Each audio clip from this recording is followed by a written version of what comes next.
થોડાક સુધી હેડ જવાનું છે અને આગળથી આપણને ભાઈબંધ લેવા આવે છે તો ત્યાં બાઇક ઉપર જવાનું છે.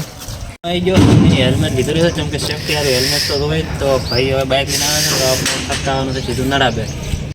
તો બાઇક આવી ગયું છે ને હવે રવાના થઈ ગયા છે નડાબેટ આવવા અને અહીંથી પાદરા ખસકાયા છે.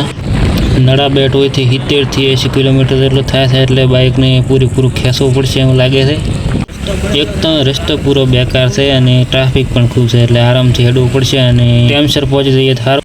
આવી ગયો પેટ્રોલ પંપ એટલે પેટ્રોલ થોડુંક પૂરી નાખીએ ને કે વળે વસમાં રાખશે છે.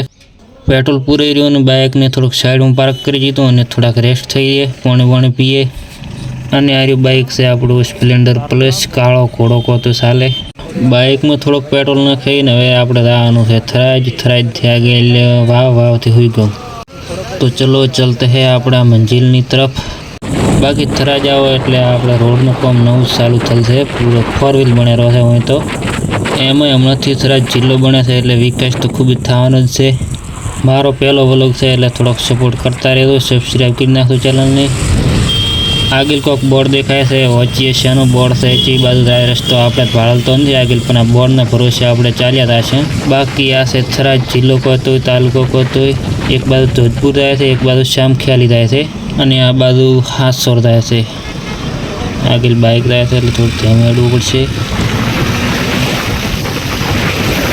અહીંથી બોર્ડ પ્રમાણે નડાબેટ 60 કિલોમીટર થાય છે એટલે સવારના 10 વાગ્યા છે. 2 કલાકની અંદર આપણે નડાબેટ પહોંચી જઈશું. આ ઓલું ફાટ્યું તો એ ટંકર તો ને જયપુરમાં આગળ કર સાઈડમાં કર દાવા જઈએ. ઓ ભાઈ સાહેબ હાગે ટંકર છે દાવા જઈએ એટલે ભાઈ આની તો ખૂબ બીક આવે. ચલતો પૂરતો મોતનો કૂવો કેવરાય હાર્યો, ગમે ત્યારે ફાટી જાય કોઈ નક્કી ના કેવરાય. તો ગાઈસ હવે ફૂલગામથી 5 કિલોમીટર દૂર છે અને અમે થોડાક એમાં ખાવા ઉભા રહ્યા હતા. હવે આપણે હું બાઇક હાંકું છું અને ભાઈને પાછળ બેહાર્યો છે અને ઢાળ પણ ખૂબ આવે છે. ફૂલગામથી લગભગ થોડુંક જ દૂર છે. રસ્તા અહીંયા પર ખરાબ છે અને બાઇક પણ થાય છે 70-80. આપણે હાલ આવી ગયા છે ફૂલગામની ખારીવાળા વિસ્તાર છે, કંઈ કહો તો ચાલે.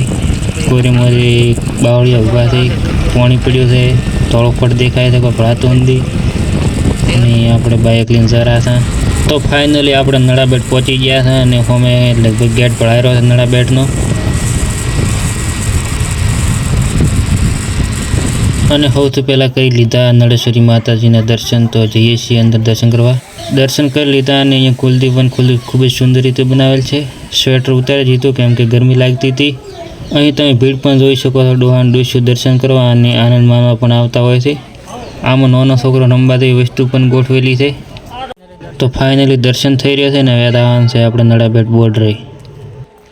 પણ આજના દિવસ પૂરતી બોર્ડરે જવાની મનાઈ હતી તો ઉપડી ગયા પાછા ઘર બાજુ. આગળ તો કચ્છના રણ જેવો અનુભવ થઈ રહ્યા છે, તમે સફરજન જેવું મેઠા જેવું પડ્યું છે કોક. બાકી બાવળિયા ઊભા છે અને ધોપલા પણ ઊભા છે લાઇટના. બાકી અહીંયા આવો તો મજા પણ આવી જાય, દિલ ગાર્ડન થઈ જાય. ત્યાં પણ આવતા રહો, આવી મજા લેતા રહો. વરાળાના સમયે આજુબાજુ પાણી ભરેલ પડ્યો હોય અને રસ્તો ખૂબ જ ઊંચો છે, જેથી કરીને ઉપર આરામથી આપણે ચાલી શકીએ છીએ.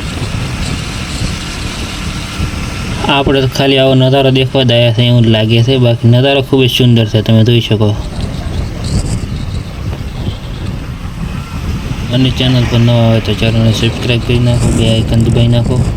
તો ગાઈસ અમે ફૂલગામની ખારીમાં આવી ગયા હતા. દૂરથી કોઈ ભરાતો નથી, ભૂલી ગયા હતા, રસ્તો ભૂલી ગયા હતા. અને આ ફૂલગામની ખારી છે. ખારી ચમ નામ પડ્યો તમે તો આ ખારી